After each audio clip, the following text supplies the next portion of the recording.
कर्जत नगर परिषद निवडणूक 2025च्या पार्श्वभूमीवर महायुतीच्या संकल्पनामा आणि वचननाम्याचे भव्य लोकार्पण आज बाळासाहेब भवन येथे महाराष्ट्र राज्याचे पर्यटन मंत्री शंभूराज देसाई यांच्या हस्ते करण्यात आले। या प्रसंगी मंत्री देसाई यांनी कर्जतचे आमदार महेंद्र थोरवे यांनी शहरात तब्बल 119 कोटी रुपयांची विकासकामे पूर्ण केल्याबद्दल विशेष कौतुक केले।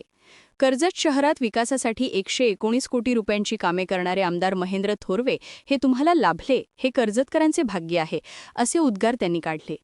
मंत्री देसाई यांनी आमदार थोरवे यांच्या कामगिरीचा उल्लेख करताना सांगितले की स्थानिक पायाभूत सुविधा, रस्ते, पाणी पुरवठा आणि सार्वजनिक उपक्रम अशा अनेक समस्यांवर वेळोवेळी लक्ष देऊन उपाययोजना केल्या आहेत।